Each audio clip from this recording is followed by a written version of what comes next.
Baik, selamat pagi teman-teman semua.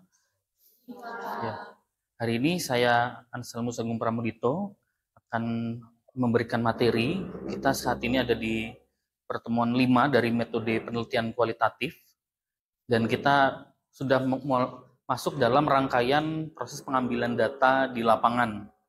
Dan kita hari ini akan secara spesifik untuk mempelajari materi tentang wawancara dalam penelitian kualitatif.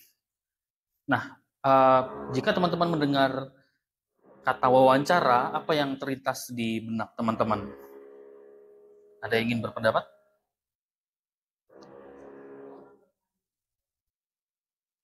Satu orang bertanya, satu orang menjawab gitu ya. Oke, jadi ada percakapan di situ yang terjadi secara dua arah gitu ya. Ada pihak penanya, ada pihak yang menjawab gitu ya. Oke, baik, kita hari ini akan bicara tentang wawancara secara spesifik. Apakah kemudian itu kita berarti bercakap-cakap kemudian menghasilkan data saja sebatas itu, atau mungkin ada teknik tertentu yang perlu kita perhatikan gitu ya, yang perlu kita latih dan kita asah sebelum nanti kita masuk ke lapangan secara real gitu.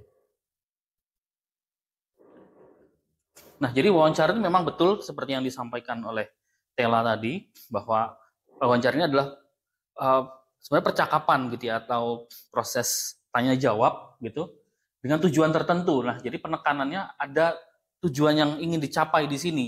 Tujuannya apa ya? Untuk menjawab nanti pertanyaan penelitiannya gitu ya. Kita mau meneliti apa gitu ya. Misalnya kalau meneliti tentang uh, dinamika mahasiswa gitu ya, berarti konteks kehidupan mahasiswa itu yang ingin kita gali, ingin kita eksplorasi dalam wawancara gitu ya, sehingga kita berbicara dalam konteks dinamika kehidupan mahasiswa gitu ya, tidak melebar ke sana kemari gitu. Nah, wawancara ini dilakukan bila peneliti bermaksud untuk memperoleh pengetahuan tentang makna-makna subjektif gitu ya, karena ini dalam penelitian kualitatif tentu kita ingin menggali pemaknaan subjek tentang kehidupannya, bagaimana dia merefleksikan, memaknai gitu ya, dari sudut pandang dia sebagai pelaku, sebagai yang mengalami fenomena atau kasus atau isu yang sedang kita teliti ini.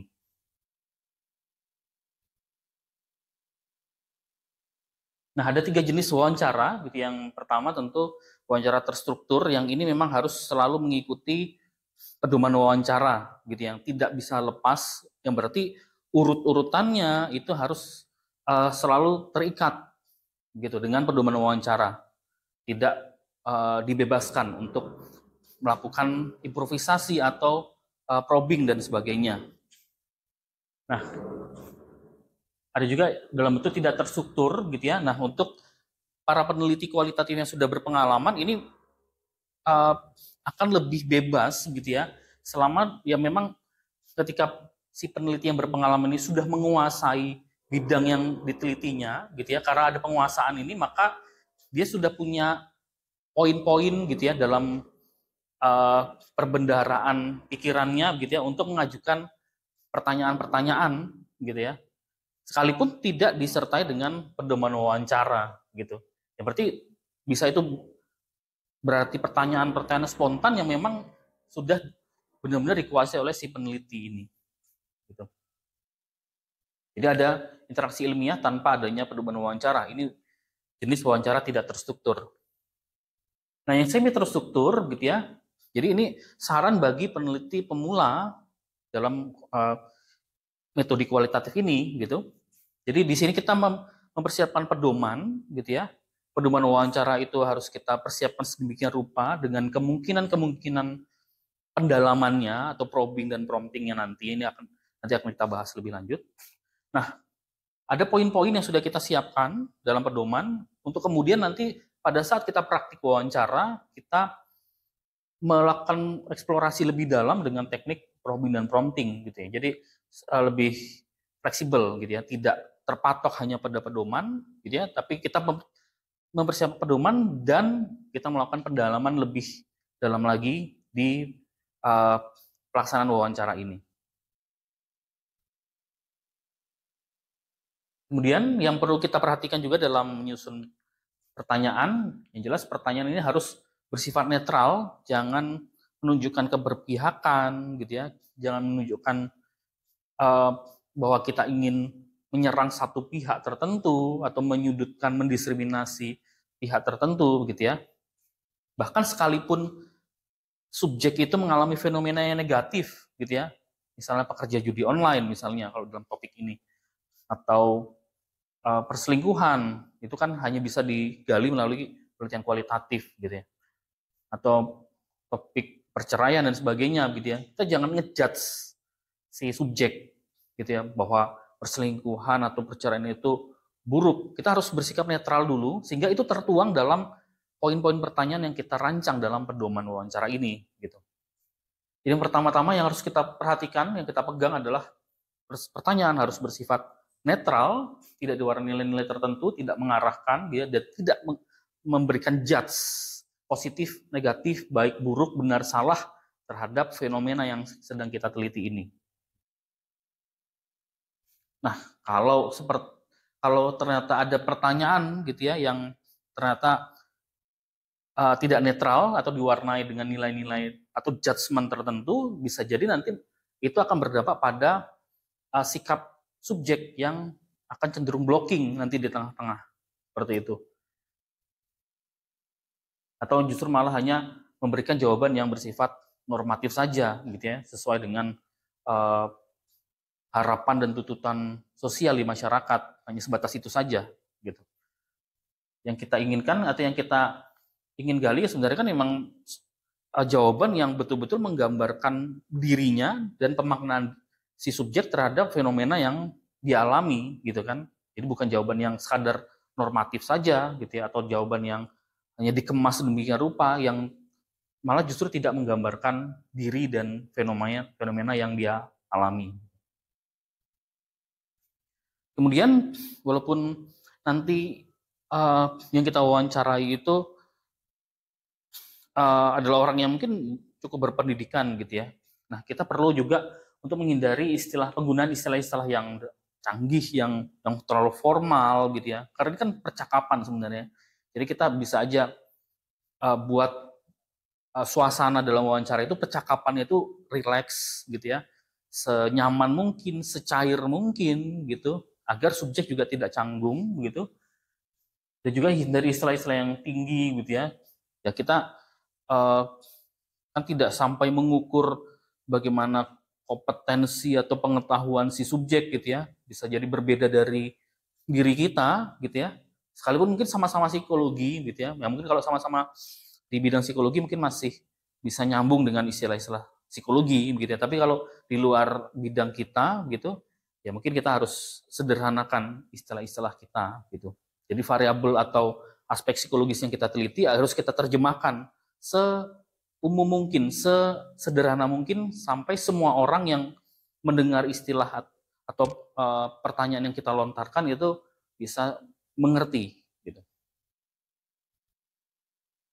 Dan selain kita tadi harus bersifat netral, dan juga perlu menggunakan pertanyaan terbuka, gitu ya, untuk mendorong jawaban itu keluar secara eksploratif. Dan kalau kita menggunakan pertanyaan tertutup, gitu, apakah Anda merasa senang ketika menjadi mahasiswa, gitu ya, misalnya, itu pertanyaan tertutup, gitu. Jawabannya hanya ya dan tidak saja, gitu kan. Ya kalau jawabannya ya, saya senang, gitu, ya sudah selesai sampai di situ, gitu ya. Tapi kalau yang kita berikan pertanyaan itu adalah pertanyaan terbuka, gitu ya, apa yang Anda rasakan ketika menjadi mahasiswa, maka akan ada banyak jenis-jenis emosi, jenis-jenis perasaan yang bisa diungkapkan di situ. Maka dan itu akan membuka peluang bagi si subjek untuk bercerita, dan peluang bagi peneliti untuk mengeksplorasi lebih lanjut lagi tentang perasaannya itu, gitu. Jadi kita tidak mengkotakkan, tidak membatasi satu aspek tertentu, gitu ya. Misalnya tadi dalam hal perasaan, kita tidak membatasi dalam perasaan atau jenis emosi tertentu, tapi kita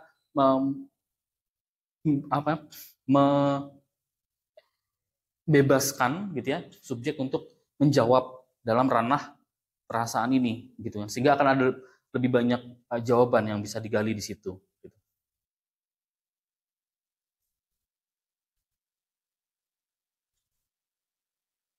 Nah, yang juga penting dalam persiapan wawancara ini adalah kita perlu memastikan kesediaan subjek gitu ya, kebersediaan subjek untuk diwawancarai tentunya gitu ya.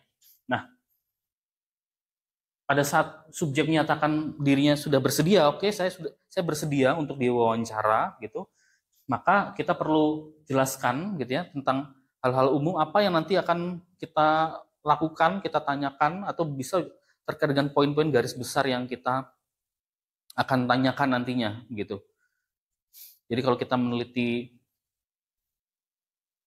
misalnya kesejahteraan psikologis pada pekerja judi online gitu ya, ya kita nanti berikan poin-poin garis besarnya gitu ya terkait dengan kesejahteraan psikologis pada pekerja judi online itu misalnya. Jadi setidaknya subjek punya gambaran secara global gitu ya, nanti dia akan menjawab apa gitu ya, apa yang perlu dia persiapkan atau apa yang perlu dia ingat-ingat lagi misalnya. Karena itu kan jawaban yang mungkin memang harus menggali lagi memori masa lalunya gitu ya. Rekam jejak memorinya harus di recall kembali begitu. Nah, bisa juga nanti peneliti kualitatif itu memberi ringkasan pertanyaan, bukan pedoman yang secara detail gitu ya, tapi poin-poin pertanyaannya kira-kira secara global itu apa yang nanti akan kita tanyakan gitu ya, sehingga ya sekali lagi bahwa subjek sudah siap dengan jawaban-jawabannya ini gitu.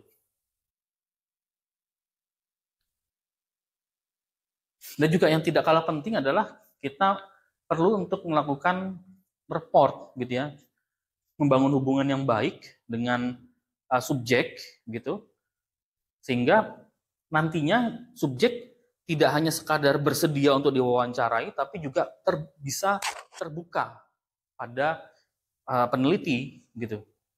Dengan cara ya kita harus membangun hubungan yang baik, yang tulus, yang empatik gitu kan. Jadi jangan kemudian kita memberi kesan bahwa setelah saya sebagai peneliti selesai wawancara, setelah semua rangkaiannya beres, kemudian kita tinggalkan begitu aja, enggak. Jadi jangan seperti itu gitu. Jadi kita posisikan diri bahwa kita ini ingin jadi teman gitu, ingin mendengarkan semua yang dia ceritakan, keluh kesahnya dia dan sebagainya gitu.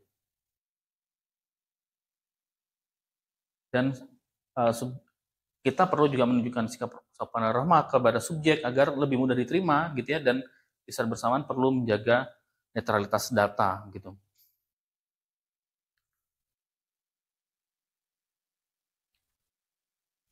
Nah, building report ini juga mengacu pada keberhasilan peneliti menciptakan relasi yang baik dengan subjek, dengan netralitas mengacu pada bagaimana peneliti bersikap terhadap jawaban yang disampaikan. Nah, ini kembali lagi pada prinsip dalam penelitian kualitatif dalam ilmu psikologi gitu ya, yang kita mengenal ada yang namanya netralitas empatik gitu. Jadi di sini kita peneliti itu berusaha bersikap netral terhadap subjek, terhadap isi jawaban subjek gitu. Jadi kita netral terhadap datanya gitu ya. Tapi di sisi lain gitu ya, di saat yang bersamaan kita bersikap empatik terhadap orangnya, terhadap subjeknya gitu ya. Jadi ini dua hal yang berbeda, tapi sebenarnya bisa kita satukan di saat yang bersamaan gitu. Nah, raport ini juga mengacu pada kemampuan menjalin empati dan memperoleh pemahaman tanpa prasangka dan mengadakan penilaian tertentu gitu. Jadi harus senetral mungkin. Jadi bahkan dari kita menyusun pedoman wawancara tadi, pertanyaan harus bersifat netral, dan ketika kita menghadapi subjek pun harus juga bersifat netral gitu ya. Jangan menjudge subjek sekalipun dia ada dalam uh, apa sudah melanggar norma, misalnya pekerja judi online misalnya gitu ya, kita jangan sampai ngejudge mereka itu salah, mereka itu merugikan negara dan sebagainya gitu ya. Nah, itu harus kita singkirkan dulu, kita harus uh, taruh kita kesampingkan dulu semua asumsi kita, prasangka kita, semua penilaian kita, judgement kita itu gitu ya, untuk kita bisa memandang subjek dengan kacamata yang lebih jernih dan netral tadi. Dan juga tidak kalah penting gitu ya, ketika wawancara berlangsung dari awal sampai akhir itu kita harus mengkondisikan situasi wawancara dalam suasana yang menyenangkan, aman gitu ya, sehingga subjek bisa leluasa bercerita gitu. Tentu kita harus memilih tempat, lokasi gitu ya, yang dan waktu juga gitu ya, yang memang bagi subjek rileks gitu ya. Secara waktu misalnya gitu ya, itu subjek nggak lagi buru-buru gitu, atau nggak lagi sama orang lain, atau nggak lagi nungguin orang lain, atau nggak lagi ngasuh anak misalnya gitu ya. Dan di lokasi gitu ya, sebaiknya memang kita kondisikan ya, kita peneliti dan subjek gitu ya, kita wawancara secara personal gitu, dan di tempat yang memang orang lain tidak akan bisa mudah mendengar gitu. Kalau bisa memang di ruangan khusus tersendiri gitu ya. Tapi jika nggak memungkinkan, misalnya harus di rumah subjek gitu ya, ya kita harus tahu nih timingnya ketika di rumah, apakah nanti ada anggota keluarga lainnya juga ikut uh, nimbrung di situ gitu ya. Kalau misalnya di ruang tamu gitu ya, nanti apakah misal kita wawancara si ibu gitu, apakah nanti si suaminya ikut nimbrung juga, atau mungkin ada anaknya juga. Nah, kita harus pertimbangkan itu gitu.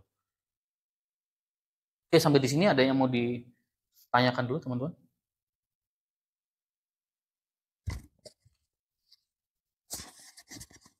Baik Pak, saya izin mohon bertanya. Tadi di sini kan Bapak sempat menjelaskan tentang building rapport Pak ya. Ya. Nah, dari PPT yang saya baca tadi, building rapport itu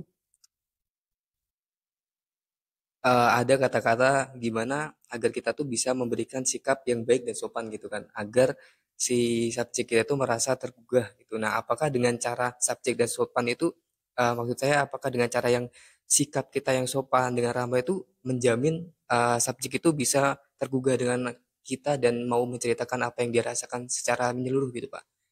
Itu Hmm. saja Pak, terima kasih. Oke. Jadi apakah uh, dengan sikap kita yang sopan dan ramah kepada subjek itu akan bisa menjamin subjek juga bisa bersikap yang sama dengan kita gitu ya. Ya sebenarnya prinsipnya karena ini kan kalau kita baru mengenal gitu ya, pasti ada rasa segan gitu ya. Sehingga sikap ramah dan sopan ini sangat penting, sangat krusial sekali gitu.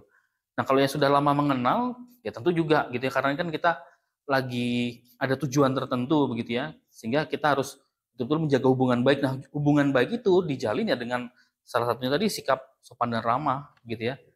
Jangan kita kemudian acuh tak acuh sama si calon subjek gitu, seperti itu.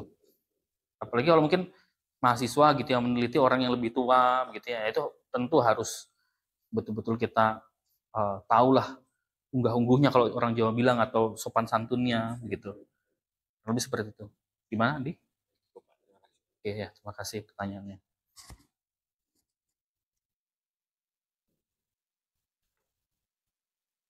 Nah, jadi dalam hal ini gitu ya, peneliti juga perlu melatih kepekaan gitu ya secara sosial ketika nanti ada ekspresi, ada tanda-tanda gestur gitu ya yang mungkin kurang nyaman dan sebagainya, itu nanti bisa kita tangani di tengah, bahkan ketika di tengah-tengah wawancara gitu ya.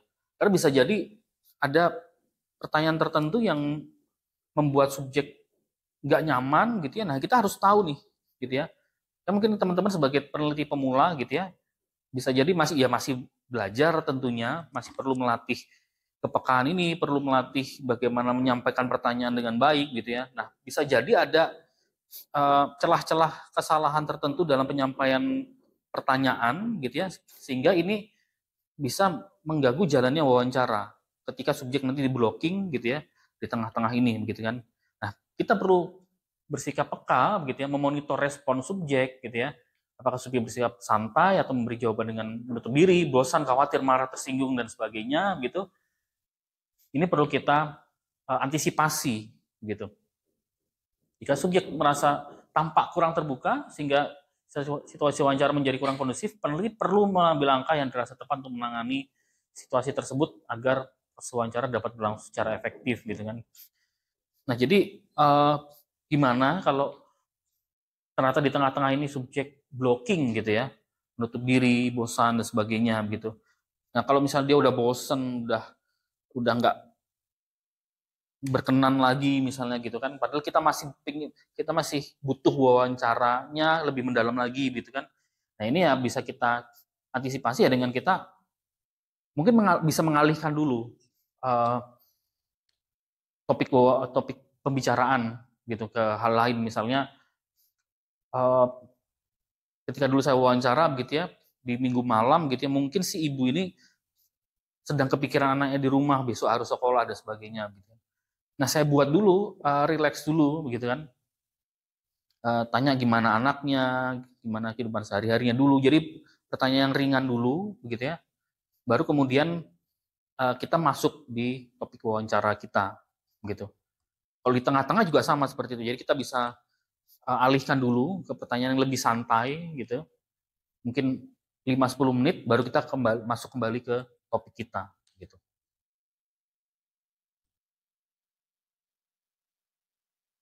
Ya, ada yang mau ditanyakan dulu sampai di sini, teman-teman? Ya.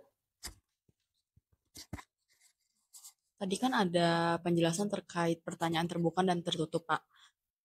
Bagaimana jika kita sebagai pewawancara itu sudah mengajukan pertanyaan terbuka, tapi subjek itu blocking. Dia menjawab, misalnya pertanyaan tadi contohnya, apa yang kamu rasakan ketika kamu menjadi mahasiswa? Jawaban subjek itu hanya seperti, ya saya senang. Nah, seperti itu. Apa yang harus dilakukan oleh pewawancara untuk bersikap dalam menghadapi jika subjeknya itu blocking dan jawabnya itu singkat-singkat? Karena pasti ada tipe subjek yang seperti itu kan, Pak. Oke, jadi pertanyaannya kalau kita sudah menyusun pertanyaan yang netral, sudah pertanyaan terbuka gitu ya, tapi kemudian subjek masih menjawab dengan ya singkat-singkat gitu ya, berarti ada blocking gitu kan. Nah, sebenarnya memang strateginya kita, pinter-pinternya kita sebagai peneliti memang itu perlu latihan juga gitu ya. Mungkin nanti teman-teman setelah kuliah ini bisa saling role play dengan teman-teman lainnya begitu ya, sehingga bisa melatih teknik wawancara ini gitu ya, termasuk probing dan prompting nanti. Nah, kalau ternyata si subjek itu masih blocking, jawabnya singkat-singkat, setelah kita beri pertanyaan terbuka, kita bisa beri pertanyaan lanjutan gitu kan. Saya merasa senang misalnya gitu ya, jawaban subjek. Bisa mungkin diceritakan lebih lanjut, senangnya jadi mahasiswa itu seperti apa sih, di momen-momen seperti apa aja sih gitu kan. Nah, itu bisa kemudian bisa masuk, oh momen di saat dipuji dosen misalnya gitu kan. Nah, itu pas apa tuh dipuji dosen gitu kan. Oh, dapat nilai bagus gitu kan di mata kuliah ini misalnya kan. Itu kan ada rangkaian cerita-cerita yang bisa kita buka, kupas satu persatu begitu. Atau bisa jadi dia lagi capek misalnya gitu kan. Ya udah kita reschedule lagi ke hari lain gitu kan. Atau mungkin bisa jadi karena tempatnya kurang kondusif, misalnya di kafe, misalnya wawancara, terus ada banyak orang lalu-lalang, dia merasa kurang nyaman karena crowded di kafe itu, ya kita bisa cari tempat lain, cari jadwal lain, gitu kan. Jadi sebenarnya kita bisa perhatikan berbagai faktor, gitu kan, dia ini bloknya kenapa, gitu kan, seperti itu. Kalau memang dia orangnya seperti itu, gitu ya, memang kita sudah dari wawancara pertama, kita reschedule ke wawancara kedua dan ketiga gitu kan, dan memang dia orangnya ini ngomongnya hemat gitu ya. Kalau bicara singkat-singkat ya sudah, berarti kita bisa pertimbangkan untuk mencari calon subjek lain gitu. Karena dalam hal ini kan tujuan penelitian kita ya untuk mengeksplorasi fenomena gitu kan. Nah, eksplorasi fenomena ini ya harus bisa didapatkan dari data yang kaya, yang mendalam gitu. Nggak bisa hanya data yang permukaan yang singkat-singkat saja gitu. Jadi bisa pertimbangkan kalau memang orangnya seperti itu gitu ya, cari subjek lain. Kalau misal masih bisa di probing ya kita usahakan dulu untuk orang yang sama, kita beri pertanyaan lanjutan. Kalau tidak ya kita coba di lain waktu, di lain tempat yang lebih kondusif gitu ya. Kalau ternyata memang orang yang seperti itu ya sudah cari subjek lain.